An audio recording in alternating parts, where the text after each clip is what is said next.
Welcome, ladies and gentlemen, and I think this is a great but important opportunity to talk about the challenges or the opportunity of Brexit that the UK, and it's not just the UK face, the rest of Europe, the rest of the world, subject to the deals that are subsequently agreed. So I think what I can say today with the only certainty I'm able to is that the UK is definitely leaving the European Union. On what terms? Frankly, at this time, I haven't got a clue.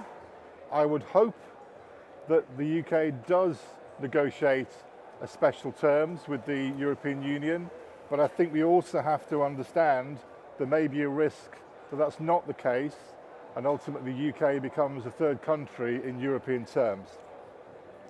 The UK government continues to expect and wish for frictionless trade with the European Union. However, we're a long, long way from achieving that expectation. As trading businesses throughout the world and throughout Europe particularly, we have no borders. We are a seamless trading organisations from Holland, from Spain, elsewhere in Europe and to the UK. It just happens seamlessly, happens cost effectively and efficiently. But I think there are just some basic stats we need to understand first, that from a UK point of view, the fresh produce that we enjoy and consume in the UK, 2/3 of that produce is not grown in the UK. Around about 3.2 million tonnes is grown in Europe and just under 3 million tonnes from elsewhere in the world. So the UK, its food supply in terms of fresh produce, we are dependent on, let's assume, the rest of the world. In terms of flowers, we produce around 15% of homegrown flowers. The rest are delivered from around the world. However, the majority of those imports, wherever they are grown in the world, actually arrive in the UK via Holland. That's a significant issue. At the same time, for the UK industry to grow fresh produce itself, both in the soft fruit sector, the glasshouse sector and the top fruit sector, we import over 150 million young plants every year to support our sector of our own homegrown production. So there's a huge dependency and interdependency with a wide range of suppliers and a wide range of countries. So where are we politically at this time? Politically, the negotiations continue, but as yet, there are no conclusions and no real firm answers. And I think that is becoming an increasingly concern to commercial businesses, especially when the clock is ticking. We have broadly 15 months now to broker the deal and deliver the deal unless there is some form of transitional arrangement. So today, I will welcome our panelists in a few minutes, but today I'm very keen to have an open and frank debate about Brexit. Please, if you've come into the conversation today believing this is a UK issue, it is not. It's a European and it's a worldwide issue because we want to buy your produce and hopefully you want to sell us produce, and we have to get the most cost-effective, seamless way of achieving that.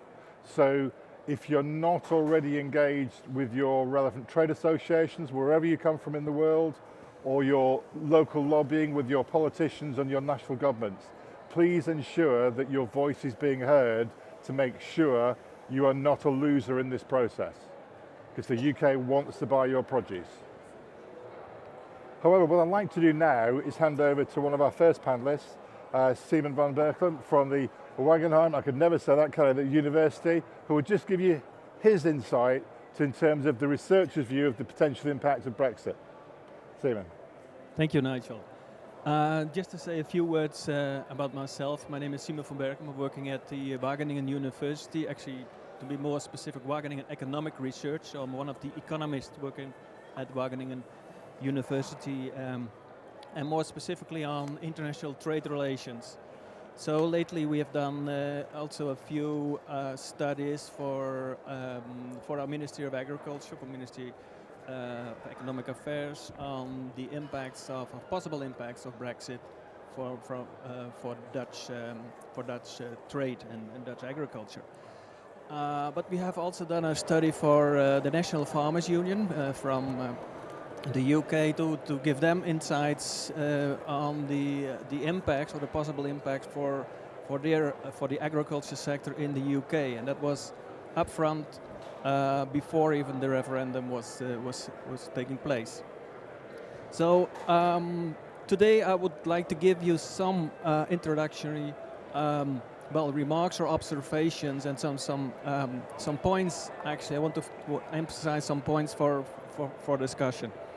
It will not be a long presentation. I have only 2 slides actually to show.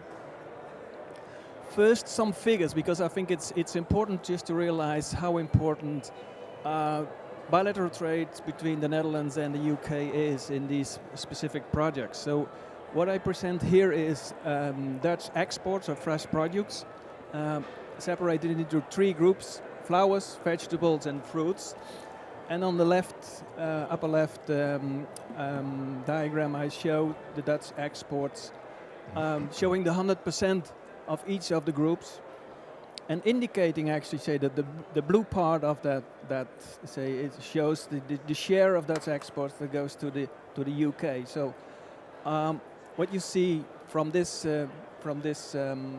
figure is that for flowers, it's up to 50% of Dutch exports goes to the UK. For vegetables, a little bit less, 12%, and for fruits, it's up to 6-7%. So that's quite important from Dutch perspective. If we look at the UK perspective, that's the other diagram, UK imports of fresh produce, then we see that, say, the Dutch exports actually dominate UK flower imports. It's supplying almost 80% of UK imports of that product. And for fresh and fruit, for vegetables, it's about 20%, and fruits, it's 6-7%. So this just indicates that it's quite important also from the UK perspective that these imports are from the Netherlands. But what is more, even if you look at the orange part of the diagram, you see also that the UK imports is mainly from the rest of the European Union. So it's quite important to have these borders open. What are the issues at stake? I would like to point a few elements in this. From the Dutch perspective, I think it's the main issue is open borders. As already indicated, trade is so important from Dutch perspective, and to have say also smooth procedures, trade procedures after Brexit, that's really important. From the UK perspective, there are a couple of things that are coming up, and I would like to point at 3 of them, which are in the first place the deposition of the temporary workforce, which comes mainly from other EU countries, really the UK horticulture sector is really important from those labour. And it's very unclear what is the position in future, especially after Brexit. A second point, which is not much discussed, I think, but should be, is about propagation material. Nigel already indicated that the UK is very dependent on imports from the Netherlands, but also from other EU countries for this propagation material. And there are certain issues that need to be tackled and still are not tackled yet. One is that, for instance, what are the rights of UK growers to use EU-approved breeding rights? Can they use the seeds and seedlings without paying licenses fees? And the second thing is with respect to variety approval. And then say the question is whether varieties approved by the EU can also be sold and used in the UK, or first should be tested for 2 or 3 years in the UK before they can be sold. And if the latter is the case, then that really takes some time, and some growers, well, I think a lot of growers actually might be in trouble and have to find other alternatives. And of course, the third point, which is really important, that we were discussing a lot about, say, what are the future trade relations and how should that be, say organized? Whether we're talking a lot about free trade agreements or a WTO type of agreement. That's still to be discussed, and but it's definitely it's one of the major issues that need to be tackled. I think there is a common interest between the EU countries and the UK to have borders open and to have trade as smoothly as possible. And one of the things is that standards that there is actually a common interest in preventing divergence in standards and requirements. And then I'm talking about quality standards, food safety standards, etc. Because each difference in standards or requirements implies adaptation and hence transaction costs in trade with the UK. So that was actually my interaction, Nigel. Okay, Siemen, thank you very much for that. I really appreciate that. It's a very good overview. In terms of one of the things you're raising, you're saying about the trade wants that effective, what I would call a frictionless border, the practical movement, free movement of goods. Just asking the team now, and Gert, can I start with you? Probably just pass the microphone on. Would you just like to give a few words of introduce yourself? But really the question for all of you, I think, is that something we believe as an industry is likely to be achieved? And if not, what do you think the alternative could be? Well, thank you, Nigel. My name is Gert Mulder. I'm from, you can't pronounce Wageningen, so I won't ask you to pronounce Groente- en Fruithuis. I do appreciate that. Thank you very much. Okay. We do have an English translation called the Fresh Produce Center, but it abbreviates exactly to the FBC, so we're more or less on the same boat. We're already in partnership. Yeah, we are in partnership. When I look at the figures of Siemen, it doesn't tell the whole story. Because the whole story, if you look at it in more detail from the vegetable side, you see that a couple of products in the Netherlands are very well represented in the UK. For example, 50% of the total area of tomatoes grown in the Netherlands are going to the UK. So it is huge. That's not over the whole year, but it's just during the summer months. If you look at these huge volumes, it's absolutely necessary that the whole trade process goes as smoothly as possible. You want continuity because the consumer wants freshly picked produce, and therefore the time between picking the tomatoes and selling the tomatoes in the shelves of the supermarkets needs to be very, very, very short. And we now are able to achieve that within 12 hours of picking the tomatoes. What we see, we have had 25 years of harmonization on food safety, we had on phytosanitary issues. We still remember the time before those 25 years, Nigel. Well, I bow to your superior knowledge, you're a little older. I'm a little older. The UK is an island and always had an island attitude. So what we are afraid of is that the UK will in the end diverge from the standards that we have set the last 25 years. So I totally agree with Siemen that that's something we work on. One of the things we asked our politicians is why not have UK still take part in EFSA? But people were laughing at that because we're talking about Brexit, we're talking about a hard Brexit. But the most logical and the most practical thing would be to simply take part because the people in the UK don't differ that much from the Netherlands, from Germany, so why not share this knowledge and information? Yeah, thank you for that. I would totally sympathise with your thoughts, and it's nice to be reminded that I'm part of an island and we're a difficult bunch to deal with. I really appreciate that. Alan, can I hand over to you? Let's have your thoughts from a UK point of view, but if you'd just like to introduce you and your organisation first. Okay, good morning everybody. My name is Alan Forrester. I'm the Managing Director of Green Yard Fresh in the UK, part of the Green Yard Group based in Belgium. So in terms of how do we see it, I think from a UK perspective, how we feel about things, we're almost halfway, we're over halfway through the time that we have since the signing of Article 50. And by and large, the way we're looking at things is that we've achieved very little in that period of time. When we look at the government feedback to the industry and the way that the government is actually tackling some of the issues that we're facing, we are not yet getting clarity as to how we can manage and how we can deal with some of the issues we're facing into.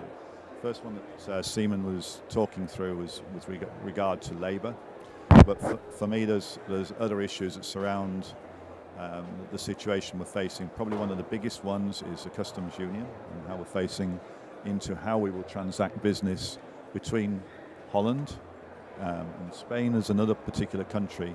Spain is by far and away the largest single provider into the UK as it stands at the present moment.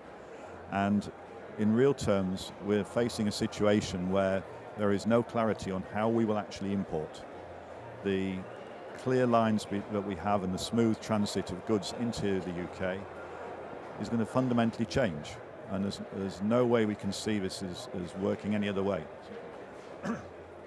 But when we look at how we're going to deal with this, we also need to consider what are the next steps that we need to take. And we're not being given any guidance on this front. At the moment, the laws within the UK are actually intrinsically linked to Europe. And we are now actually taking the laws of Europe into our legislation. But actually the laws regarding import, customs movements, phytosanitary and so on are largely governed by European law and not UK law. And to make that transition is going to be a very difficult movement for us in terms of how we deal with things. In terms of trade relations, in some respects, the only real option that I can see for us at the present moment is that we have a transitional period, an extension, the 2 years that the government is looking for, or a timed period, whether it's 2 years or not, is something that I think is going to be very important to us. The worst case scenario, I think, in terms of where we are, would be trying to deal with WTO terms. As regards that, how do we face into dealing with the WTO terms, and how do we actually face into how do we manage quotas, how do we manage the duty rates that surround it? And when you start to think that through from the point of view of a UK business, and our business is primarily an importer, there's only about 15% of our business is actually about growing in the UK. On the fresh side, on the frozen, slightly different. But when we start to look at how we transact that, we're potentially facing into an 18 to 20% duty rate, on top of which we've got currency devaluations to a tune of 15 to 20%. We're also sitting in a situation now where our input costs are rising. Utility bills are moving at the rate of 10 to 12%. Cardboard costs, an important part of what we do, is moving up by 7% roughly.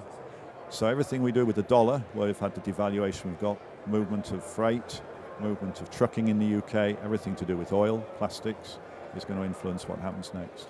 So we have a long way to go, and the devil in real terms is going to be in the detail in terms of how we get through this. Labour issue is an important one to us for the produce industry.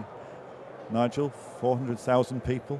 400,000. 400,000 people, migrant workers. I don't actually like the term migrant workers, because a lot of the people we have 26 different nationalities within our business. Over 50% of our team in the business is what I would call EU born, UK resident now, and form key parts of our team. And I would say Lithuania provides almost 50% of that, 55%. So they're a key element in terms of how we conduct our business. And yet we're starting to see people becoming nervous about how they can see their position moving forward, their standing within the UK. And it is becoming a more and more important part, even down to some of the work with the NFU, where the NFU are now talking about shortfalls in staff of between 17 and 30%. This is going to fuel labour inflation, and there's no two ways about it.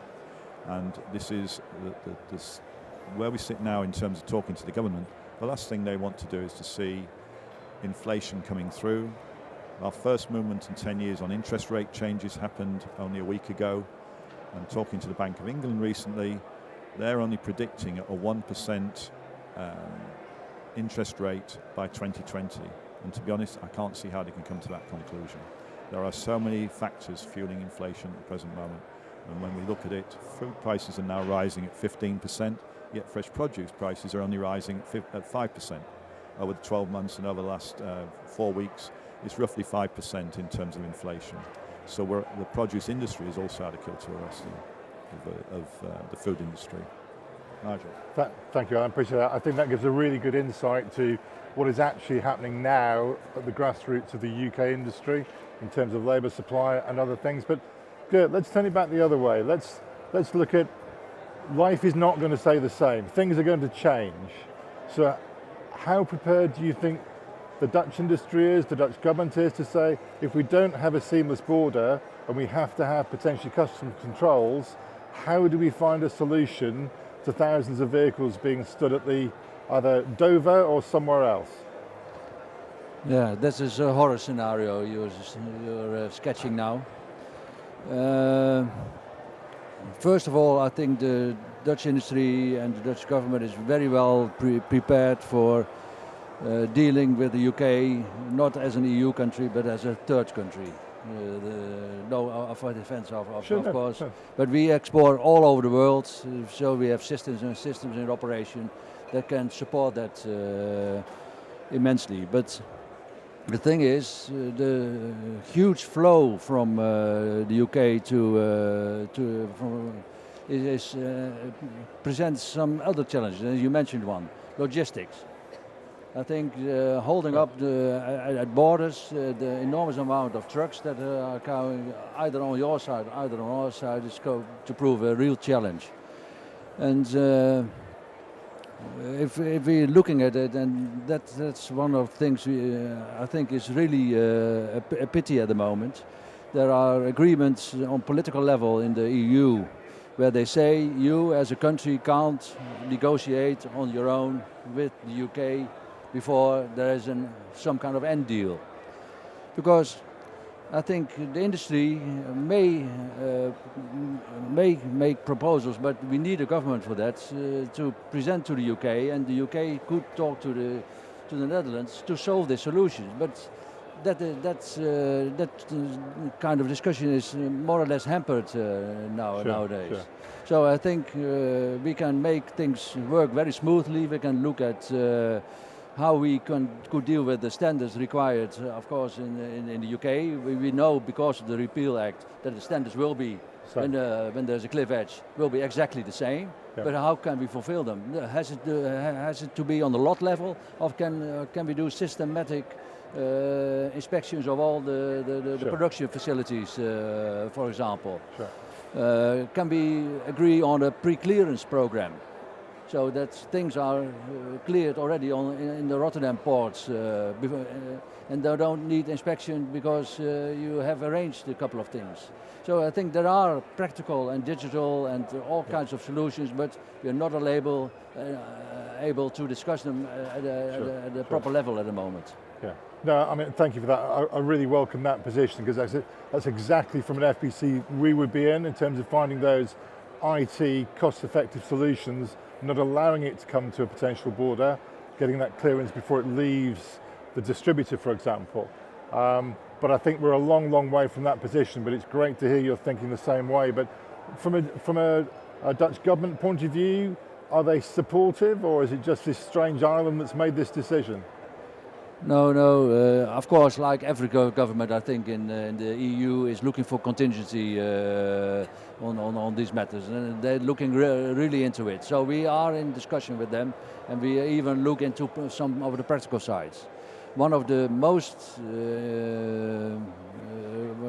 things with the highest impact, if we look at the entire volume, fruit, veg, and flowers to the UK, we need to train 12 new inspectors to deal with all the matters, and we can't hire them when the moment is there. We need to hire them and train them 12 months in advance, and we will do that. Okay, that's a superb commitment. I like the idea of 12 inspectors. When I've been talking to my UK government colleagues, their number was far greater than 12, so we possibly have to talk about how you get those levels of efficiency, but thank you for the idea, I appreciate that. Siemen, may I just ask as well, is that from a moving forward, and obviously there is a real commitment to want to continue to trade, it's how we're going to trade, but what's your view? Why wouldn't a Dutch producer just go and find another marketplace? Forget the UK, find somewhere else in the world. Is that conceivably possible, do you believe? Yeah, but that's what they're doing all the day, every moment they think about alternatives, of course. So I think the Dutch companies, traders, they are looking for new markets. Also taking into account that say the export to the UK might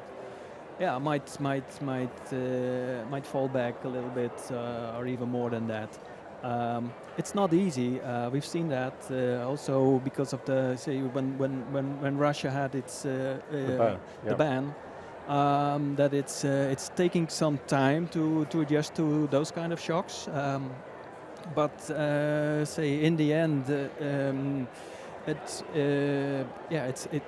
I think it still hurts for the sector. But say, given it has been working for 3 years already, new markets have been found, and it surely will also happen when Brexit will turn out to be a worst case scenario, and the WTO type of trade arrangement will be settled. But let's hope that things turn out a bit more positive, and that both parties will come up with solutions like Gert is proposing. I think that would be in the benefit to not only say the Dutch traders but also UK consumers. Sure, thank you. Alan, maybe I could ask, let's bring it back to home for a minute. A lot of the messages back from politicians to me at the moment is, well, this isn't really difficult. We'll just grow more in the UK. Oh, and by the way, how we'll get out of this process is exporting more from the UK. Any thoughts or views on those subjects? Okay, in terms of where we sit right now, the opportunity for the UK to export is probably the primary focus for the government. The opportunity for the UK to export in terms of food. When we face into Brexit and how much we are going to need, I think the actual solution is to grow more in the UK. I agree with that, but it's going to be actually very difficult. You know, if you look at some of the product groups, bananas, pineapples, we only grow 17% of the fruit that we consume in the UK.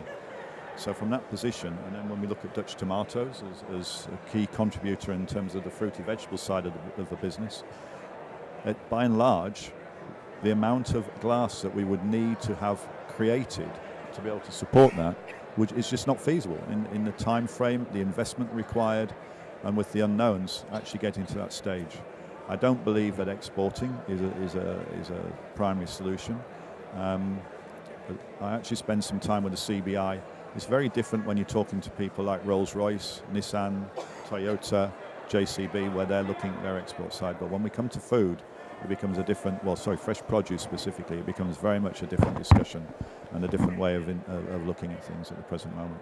Can I just come back to one point that Gert made in terms of the number of trucks that we believe goes through Dover every day is about 7,000 trucks.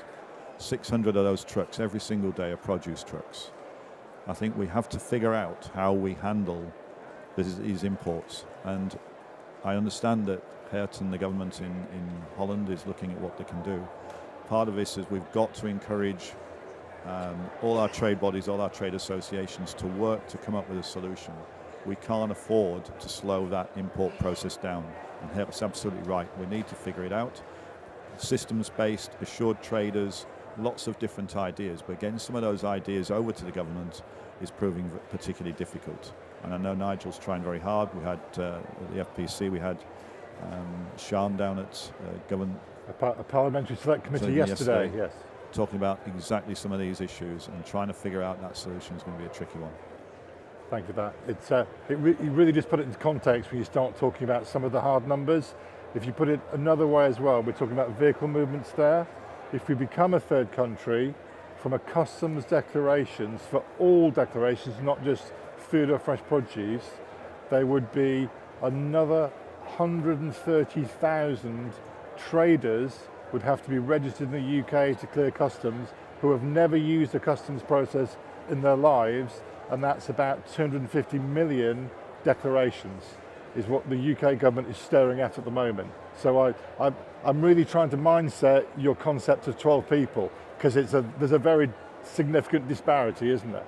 But thank you for that. So let's. I know Claire's going to look at me now and think that there isn't a microphone in the room, so he's going to borrow that one. I think the colleague two behind you had a question, I think. I'm Hein Wolf from Nautilus Organic. We are a main supplier of organic produce in the UK to the UK supermarkets. There is one solution. It's it's not simple, but there is one solution, and that has to solve by the people in the UK. Stop the Brexit. Think again, and start thinking again, and stop this total madness. Because it will be a disaster. There are positive things, but it will be a big disaster. Okay, so your point to me really is more of a challenge than an opportunity, I think is what you're highlighting. I could personally have a lot of sympathy with your view. Unfortunately, UK politicians are not minded to consider that option at the moment, but who knows? I can't predict what will happen in the UK Parliament tomorrow, never mind 12 months from now at the moment, because for any of you watching the UK Parliament, it's a mess. It's a total mess. So any other nice easy question for that? Oh, gentleman over here, Alex. Well, you wanted a solution. I think we've heard one earlier on, is to some extent that the Dutch provide a pre-clearance opportunity in Dutch ports. But I think one of the issues that's more of a challenge here is that with the Irish border is probably one of the biggest problems that we don't really, this is the real elephant in the room. Because what's going to happen in a potential post-Brexit reality is that if we haven't got the inspectors in the UK, we're going to have a lot of stuff which is going to come through Ireland into the UK, and we have a glorious opportunity for re-exports and thereby competing with the Dutch. That's my question and challenge to you. Well, thank you, Alex. I will pass it over to the panel in a minute because I know they'll love that question.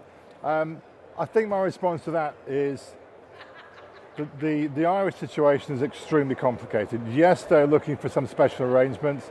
I'd actually say just because we have a little bit of sea between us called the Channel, why is that any different to Ireland and Northern Ireland? But that's a personal view. I think that is going to be something that is going to be very, very difficult that the politicians to find a solution to. At the moment, from the work that we've done, there are substantial volumes of fresh produce, be that from third countries or be that from Europe, starting its journey in England, for example, transshipping through by road or by rail, over to Southern Ireland, over to Northern Ireland, and actually back again.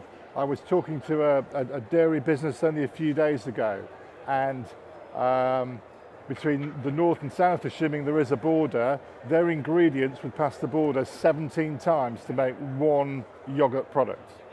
It is just not feasible. But we're thinking of this from a business mindset.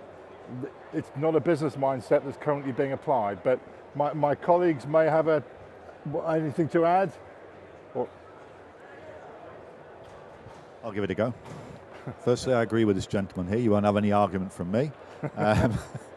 And secondly, in terms of Ireland, where Ireland sits, my view would be if we can find a solution for Ireland, why can't we find a solution for interaction between mainland Europe and the UK? We're working hard. The government's working hard on Ireland. The devil, as I said earlier on, is in the detail. The cost of movements from the UK Ireland to Ireland is quite significant relative to the values within the supply chain at the present moment, and that will prove part of the issue. Pre-clearance, ideas on pre-clearance, I think systems-based is really an important part of what we've got to do to try and figure this one out. But if we can find a solution for Ireland, why can't we find a solution that sits around the rest of it? Yep, no, I'd have very much sympathy with that. Any further thoughts from the audience? Okay, well, there is, yes, sorry. Thank you. I'm the ambassador of Guatemala.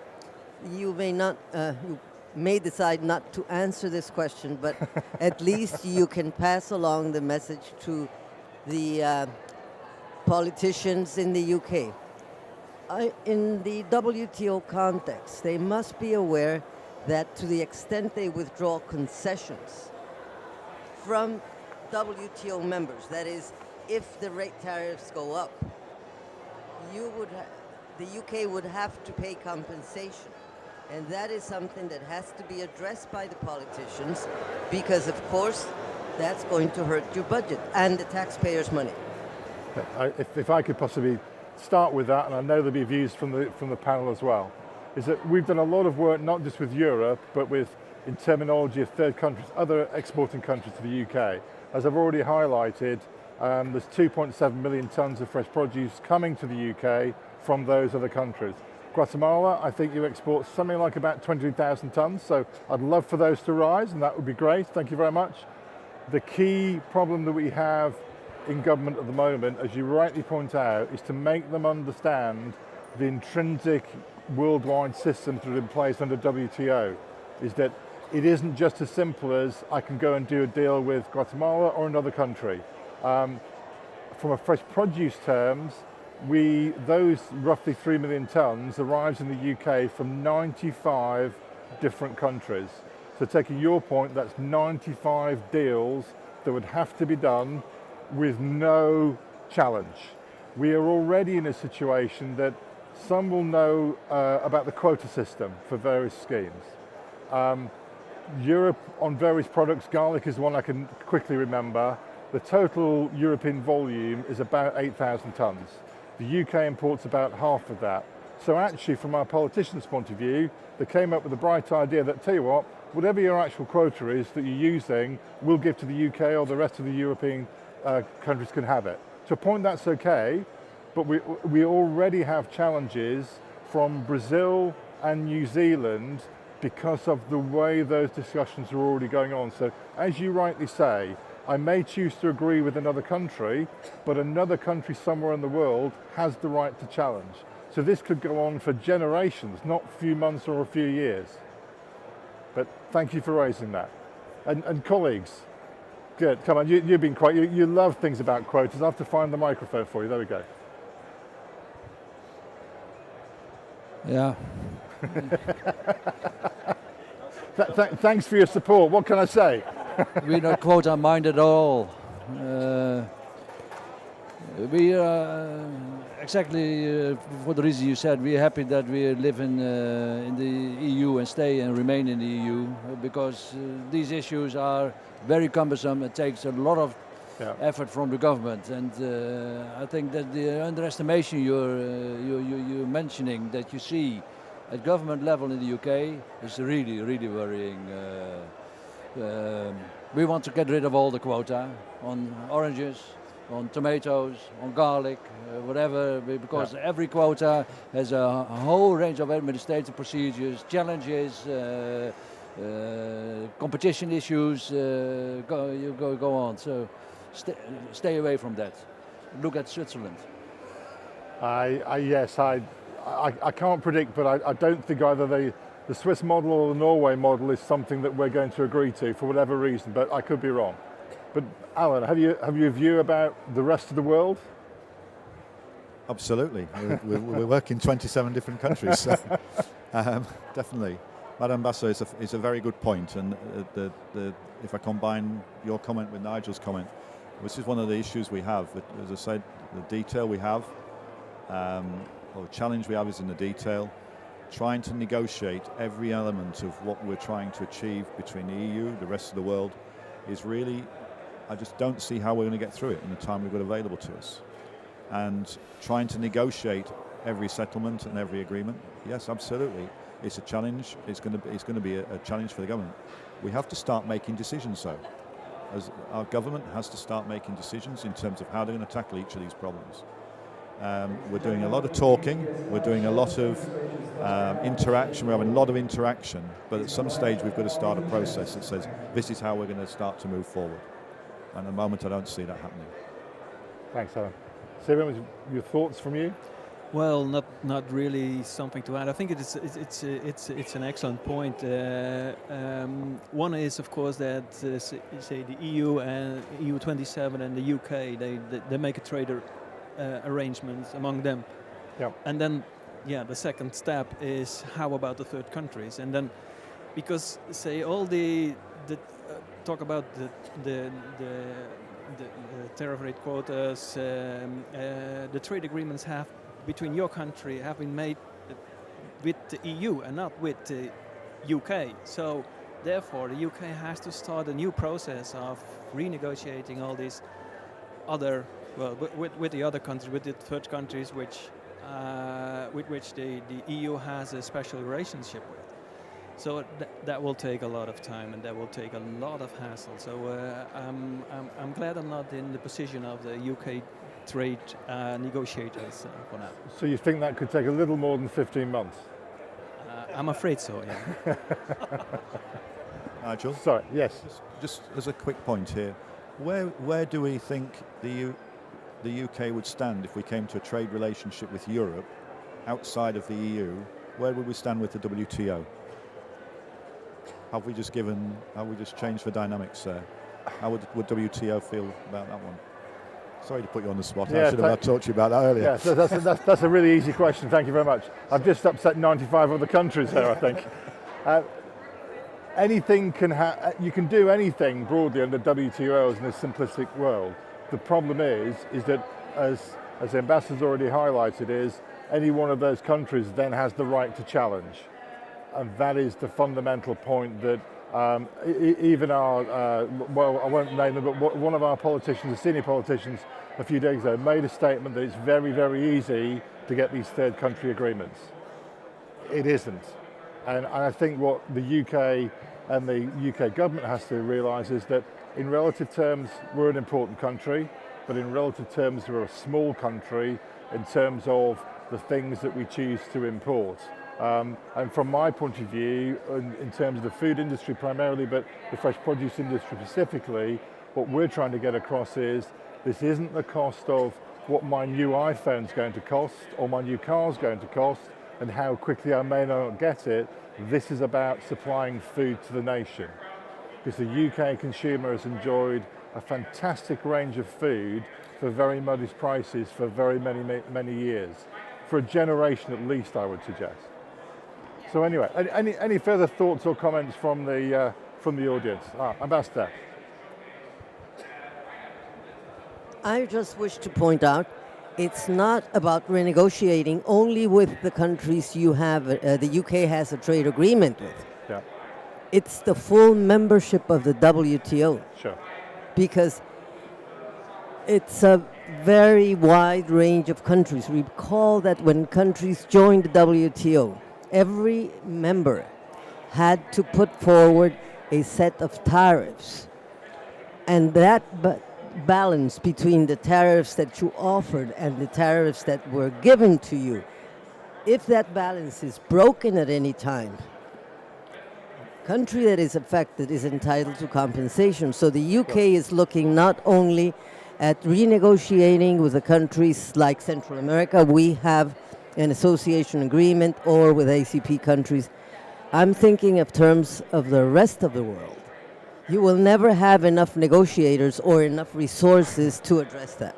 I fully agree with your view. I think you're making the very good point. I can do 95 deals with my 95 current suppliers or countries, but the rest of the world can also challenge and complain. And we're talking of a long time potentially, which we have to find a credible solution that works for industry sooner rather than later. Sorry, question from the middle? Yes, I just have a question for the panelists. I'm a strong believer for everything always have two-sided. But for what I heard about now is always about negative, that Brexit is what brings problems, everything. But during the Brexit panel, we heard that actually this kind of crisis will also boost innovation. But are there any thoughts that will be a little bit positive side about Brexit in terms of about the produce sector? Thank you for that. The opportunities was one of my last questions, but thank you for doing that for me. So let's start with Siemen this time. Well, that's a very, very hard question, actually. But being positive, well, what you could expect, hopefully, I would say, is something which Alan actually also, touched upon, is that you might expect from the UK growers or farmers that there will be some innovation and some more. They will benefit a bit from the situation in producing more and new products because of this the new situation. Because at the end, the Brexit will or might result in some positive price effects for farmers and growers. But yeah, generally I think I'm remaining on the more negative side of pointing out all the consequences and summarizing them. And I think Brexit is not bringing very much for the EU and for the UK and for the whole world actually. Alan? Okay. As a business, we see the UK as a growth country.